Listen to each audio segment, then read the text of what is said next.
Okay, welcome back to the deep dive. You've brought us, well, quite a collection of material here. Reports, notes, Yeah. all describing a world just completely turned upside down by sudden alien contact. It's definitely a lot to get through. And your sources, they don't ease you in. They drop you right into the middle of it, this devastating attack, the human response, which is just frantic. Yeah, scrambling. Totally. And then these completely new factors start popping up. Strange tech, obviously, but also, these weird shifts in how people are behaving, what they believe. Right, and that's really our mission here for you listening. We want to take all this dense information you've provided, try to cut through some of that fog, and map out the core story. Figure out who the players are based just on these documents, human, alien. And how things like technology and, well, faith suddenly collide under this immense pressure. We're looking for those key moments, those sort of aha connections that help make sense of it for you. Exactly. The goal is to build a clear picture using only what's in these sources of what happened and, importantly, why certain events, certain discoveries were such critical turning points. Okay, let's dive right in then. Your sources kick things off in Canberra, Australia, the day it all changes. And the scene is just chaos, right? Internet down, phones dead. Total communications blackout, basically. Imagine trying to figure anything out when you're cut off like that. The only real view they have is what, a traffic chopper feed? Yeah. And Daniel, who seems pretty central in these accounts, he's there. He sees something. He does. He describes this just horrific sight.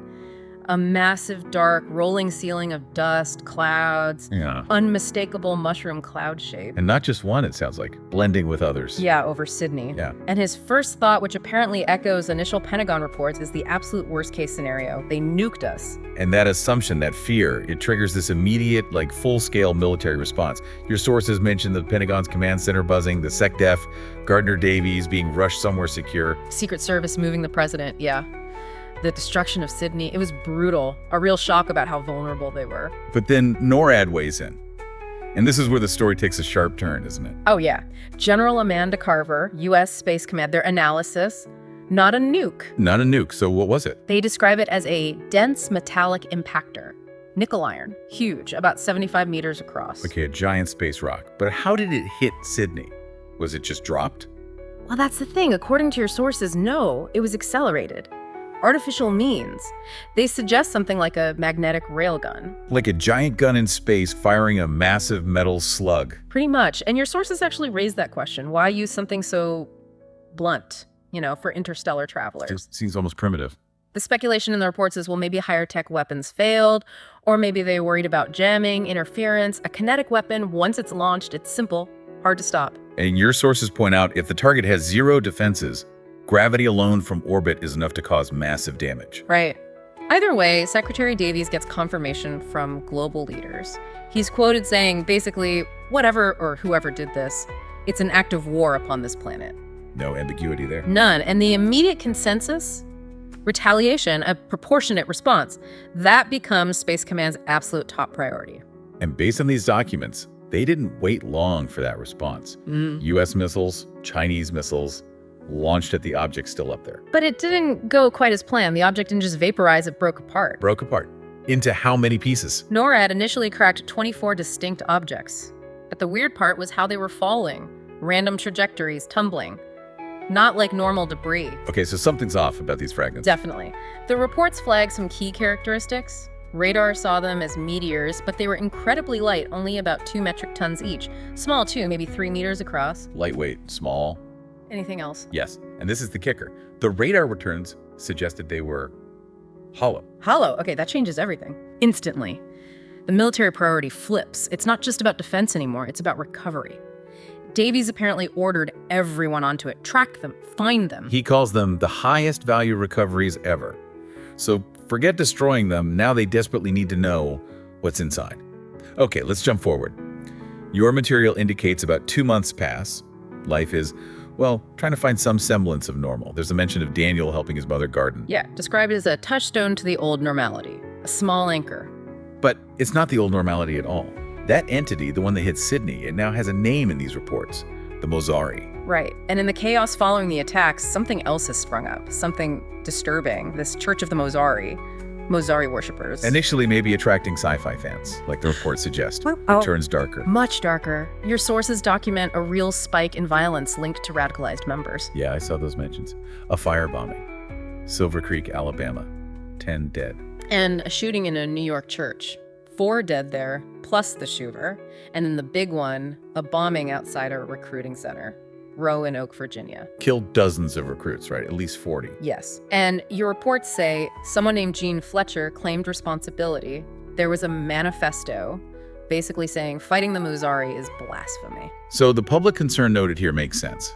Is this just a fringe group or something genuinely dangerous attracting these rebellious outsiders? And the leadership figure mentioned, Archcommandant Charles Keeble, he publicly says, the Mosaris don't condone this, but the description is telling. He's flanked by these buff-looking cultists, like bodyguards. Raises questions, doesn't it? How it attaches the leadership. Well, and buried deeper in your documents is the chilling link. Voice recognition tied Keeble's voice to Brian Dean, one of the elementary school shooters mentioned earlier. Wow.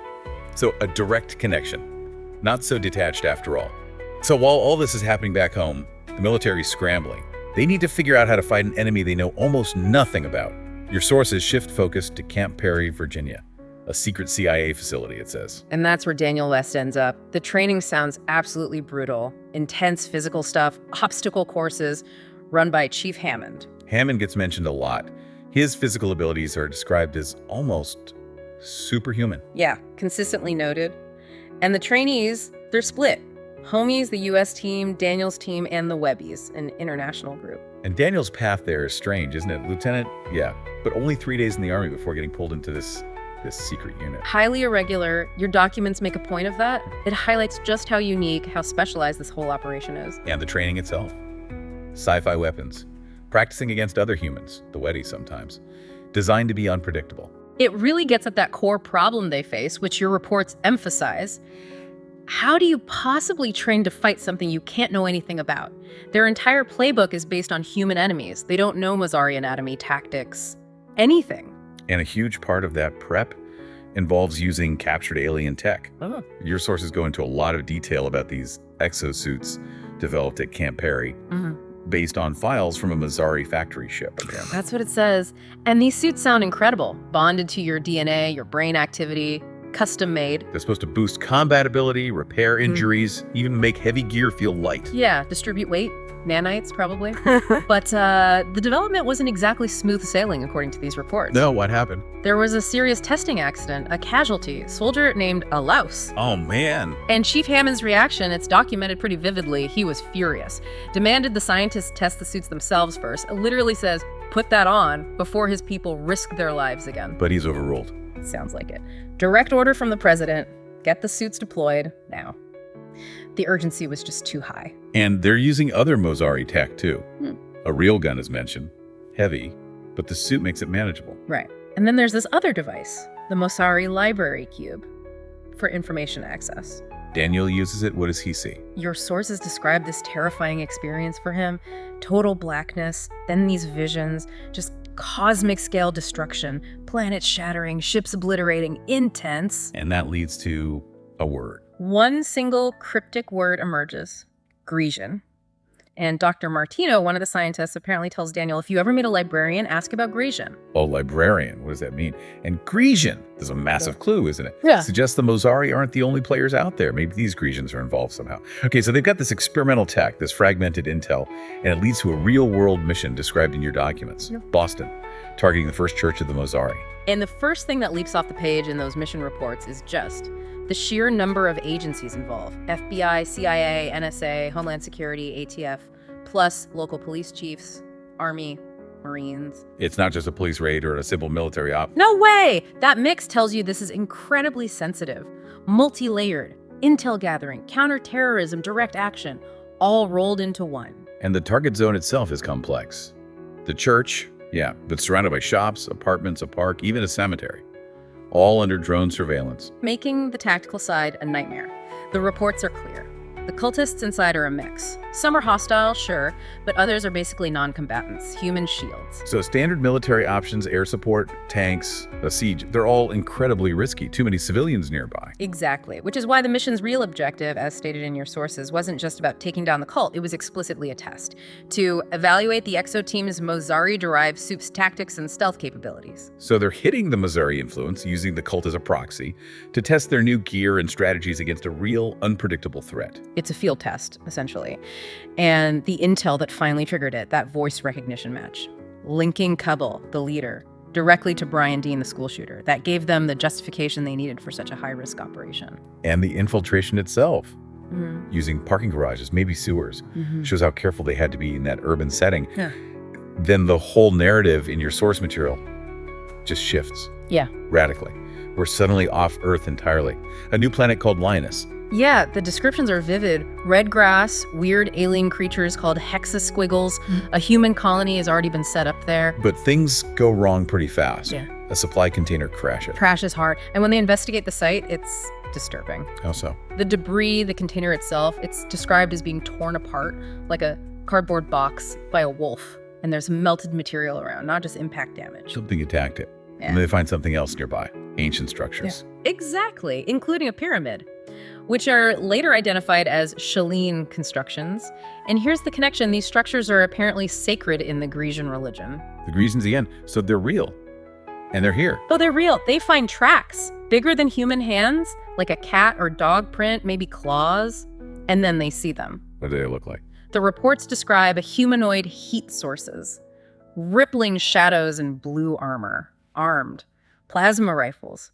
They're described as snipers using explosives like claymores. And they attack the colony. Yes. Perimeter alarms go off, guards are hit, casualties. But here's a really interesting and troubling dynamic described in your sources. The conflict isn't just with the Gresians, it's within the human colony. The civilians, what's their issue? They demand the military back off. They argue, look, we haven't seen any Gresians since the walls went up. Intel didn't say anything about Guardians here. They start suspecting Suspecting what? that they're guinea pigs. Lab rats is the term used. That the whole colony is some kind of test by the military. Wow, that's heavy. And Daniel's caught in the middle. The Gresians have stolen weapons. It puts him in an impossible spot. His decision, as documented, ordered the military to pull back from the main settlement, move to the shuttle port, give the civilians, as the report puts it, what they think they want. A huge gamble. Is he trying to de-escalate with the civilians or just leaving them exposed? Your sources don't really give a clear answer there, do they? Yeah. And the situation on Linus just keeps getting worse based on your reports. The Gresian attacks are relentless, more casualties. Peters, Hammond, Evans, Ramirez, Barnard are listed. Yeah, the fighting sounds brutal. Close quarters, weird alien buildings, even using sewers to move around. It's a meat grinder. But amidst all this, they're still investigating. That crash container, the structures, it leads them back to the cube, the Mosari library. Which they now realize is much older. An ancient computer. And it belonged to yet another species, the Shane. The Shane. So Mosari Gresians, now Shane. Apparently. And according to this ancient computer, the Shane built it. And they also hollowed out the asteroid where the cube was found, which suggests The gateway system wasn't natural. The Shane built that too. that seems to be the implication. And the computer reveals its true purpose, not travel. It was designed as a fail-safe system. A failsafe. Against what? Or who? Against the Gresians. Professor Doug Wilson, who's deciphering this Shane data in your reports, figures it out. It's a weapon. What kind of weapon? A truly terrifying one. It uses the gateway generator on another planet, Firebird, to send out an out-of-phase test pulse tuned specifically to the Gresians' bioneural frequency. What does that do? It would fry their synapses, cause a massive overloading spike, essentially give every single Gresian in the galaxy a simultaneous fatal stroke. Your sources use the word explicitly. Genocide. My God. So, connecting the dots here. The Mosari tech led humanity to this ancient system built by the Shane, specifically designed to wipe out the Gresians. What does that imply about the Mosari-Gresian relationship? And humanity just stumbled into the middle of this ancient genocidal conflict with the ultimate weapon. It throws everything into a completely different and much more terrifying light, doesn't it? So this horrifying discovery, this Shane failsafe, it triggers a major offensive, targeting the facility on Firebird. Your reports say Earth sends reinforcements. The UES Houston. Yeah, a significant force arrives, and they bring new toys. The big mics. M-series power suits. Big mics, how are they different from the exosuits? Think bigger, much bigger. Armored giants. They enhance combat power exponentially, according to your documents. What kind of weapons? Modular stuff. Upscaled railguns, nanocharge launchers, homing missiles, crowd control options. They're faster than a normal human, heavily protected. Fire, impacts, you name it. But you still need the exosuit underneath. Apparently so. It's like layering the tech. Exosuit first, then the big mic over it. So the mission is greenlit. Daniel West leads the Pathfinders, 2 platoons. Their job: sneak in, secure the Shane facility near the Firebird generator, while bigger landings distract the local Gresians. And the main goal, get Professor Wilson to the generator to activate the failsafe. Exactly. They use a gateway to get there. Your notes describe the trip shimmer, gray void, then arrival near Saturn, back in our solar system. But they're spotted right away. Almost instantly. A Gresian troop transport detects them. So much for sneaking in. How do they react? Evasion. Power down to everything. Use gas thrusters for silent run deep, they call it. Try not to open any more gateways near the planet. Sounds incredibly tense. Your reports mention some close calls. Hope Yang's piloting. Extremely tense. Hope Yang's skills are highlighted complex maneuvers, an Immelman turn, even using the ship to physically flip a Gresian fighter. Amazing stuff under pressure. But it begs the question raised in your sources. How did the Gresians know? Intel said security was tight. Were they expecting them somehow? After all that, Linus, Firebird, the failsafe. Yeah. Your source material brings us back to Earth. Debriefings. Yeah. The aftermath. Yeah. And it's heavy. The debriefings aren't just tactical, they scrutinize relationships. Daniel and Hope's connection comes up. Really? Oh. An attorney, according to your notes, questions Daniel. Was he negligent? Did his personal feelings affect decisions back during that Boston mission, especially with the new tech being tested? Puts him on the spot. Oof. And then there's the cost. The funerals. Hammond, Evans, the others lost on Linus. It's grim. And one of the toughest parts described is Daniel's meeting with Harry Evans, Jessica Evans' husband. What happened there? The military gives him nothing, just killed in action, no details, no body, total lack of transparency. And Harry's reaction? Pure grief, turning into raw anger. He blames Daniel directly. Your notes quote him, "You're the one that got her killed." Devastating. And this is where Daniel is carrying this immense weight, because your sources reveal something truly awful. That lioness colony. It wasn't just a settlement. It was, well, basically an experiment. An experiment? How? Set up by the Joint Chiefs, apparently, to see how the Gresians would react, to deliberately provoke them by putting humans near those sacred Shalene sites. They use their own people as bait. That's horrifying. It's incredibly disturbing, and it potentially answers that question from Firebird. Maybe the Gresians figured out humanity's interest in Shane tech because of the lioness provocation. Maybe that's how they knew to expect an attack. So Daniel knows this. Yeah. Knows that people like Jessica Evans might have died because of a calculated deception by their own command. That's the implication. And he's wrestling with it. Does he tell Harry? Does he expose the truth? It's a terrible burden. It really pulls all the threads together, doesn't it? You've got humans versus Mosari, humans versus the Mosari cult, humans versus Gresians, but also this internal conflict. Military command versus its own soldiers, its own colonists, deception, sacrifice, and the individuals left grappling with the cost. Wow. Okay. Stepping back after that deep dive into your sources. Yeah. It's just an incredible and, frankly, pretty bleak journey. From that first shockwave hitting Earth, through the secret tech, the cults, the interstellar war, the sheer cost of it all. It really paints a picture of just how messy and unpredictable first contact, or maybe second or third contact in this case, could be. And your sources highlight that dual nature of technology, don't they? Yeah, kinetic bombs on one hand, but then salvage tech becoming this key to ancient conflicts, maybe even survival. And the human element is so complex. You see the fear driving radical faith, the cold calculations of military strategy leading to deception, and then the very personal grief and sense of duty or betrayal felt by people like Daniel and Harry. It really makes you, the listener, think about information overload, doesn't it? Trying to make sense of chaotic events based on fragmented reports, just like we've been doing here. Exactly. And even though this is drawn from your fictional sources, it raises those universal questions about trust. Who do you trust when the world changes overnight? Leaders, technology, new gods appearing in the sky.